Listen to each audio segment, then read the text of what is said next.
Зората на средновековна Япония в нейните епоси. Преведено от френски.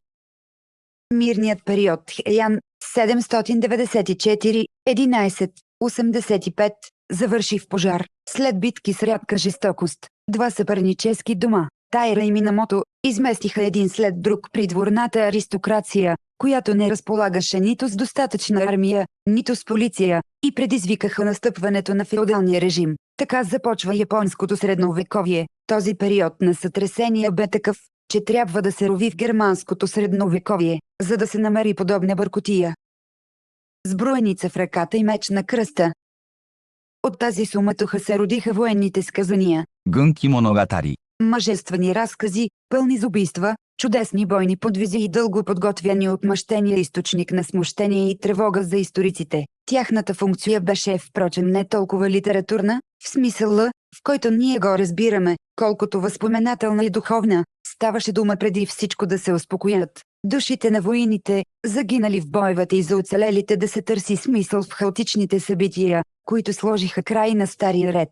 Тази функция се падаше на монасите с бива 美は奉仕、 или 美は坊主。 айде обикновено слепи, подобни на нашите трубадури от миналото. Те обикаляха страната, декламирайки с певлив глас великите дела на миналото, облечени в монашеска роба. Без съмнение, за да се поставят под закрилата на храмовете и манастирите, те се съпровождаха със своята четириструнна лютня, бива, чието акорди подчертаваха меланхолията на разказа. В сърцето на репертуара, който тези артисти предаваха от учител на ученик, една основна трилогия проследява братоубийствените борби, които преобърнаха архипелага в нова ера: сказанието за Хоген, 方言物語、 сказанието за Хейджи 平治物語、 и най-прочутото от всички, сказанието за Хейке. 平家物語。 Първите две, макар да могат да изглеждат прозаични, описвайки как Тайра и Минамото постепенно се вмъкват във военната власт, докато придобият решаващо влияние върху делата на двора, все пак подготвят предстоящата драма и вече съдържат тази чувствителност към ефимерното,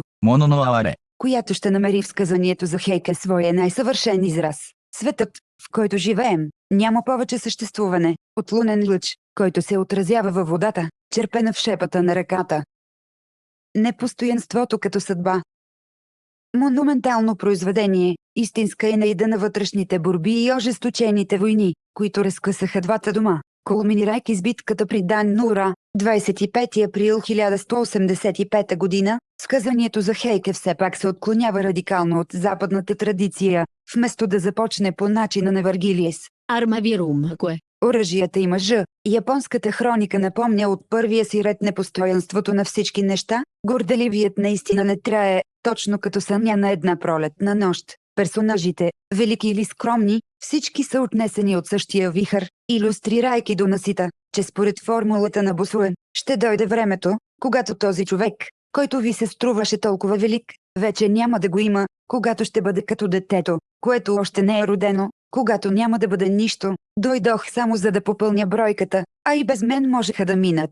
Когато гледам отблизо, струва ми се, че е сен да се виждам тук и че всичко, което виждам, са само суетни подобия, Praeteritenima figura uius mundi. защото преминава този свят, такъв какъвто го виждаме. Така сказанието за Хейке прилича на непрекъсната проповед, където всички превратности в живота на героите служат да илюстрират този закон на непостоянството 無常、 и суетността на човешката слава. Случаят с Тайра Нота Денори, 11-44-11-84 е в това отношение показателен. Изненадан от врага, той надвива противника си, но някакъв случайен слуга на последния се намесва и му отсича дясната ръка до лакътя, знаейки, че краят му е дошъл. Таданори се обръща на запад и призовава с твърд глас 10 пъти Буда, преди да бъде обезглавен. Прикрепена към колчана му, намират тази прощална поема, отнесена от тъмнините, ще се подслоня под клоните на едно дърво.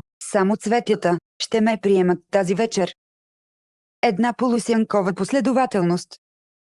Тази будистка чувствителност, която пропива дори най-кървавите сцени, все пак не винаги е достатъчна да издигне едно повествование, което може да изглежда бавно, равномерно, еднообразно за умове, формирани от западната естетика, подобен на звука на камбаната на Гьон. Ходът на сказанията е равномерен, твърде равномерен дори, и до някъде монотонен. Съжалявам, че разкази толкова прочути не са намерили също толкова прочут поет, който да ги е закрепил завинаги, че им е липсвало мир, който да им е дал разнообразие, гъвкавост, вечно възхищавани. Както отбелязва Жорж Буске, омировите герои често имат странни веселости или слабости, които ни карат да докоснем с пръст тяхната човечност. Тези нетайра никога не престават да бъдат условни и студени. Докато наивният гръцки разказвач винаги оставя да прозира смътна и фина усмивка зад думите, японският рапсод никога не напуска епичния тон и надутата стойка. Там, където звучи като фанфара радостното разгръщане на тровера, тук се чува само меланхоличният акцент на опечаления будист, храбрият мъж и той накрая се сгромолясва ни повече, ни по-малко от прах на вятъра.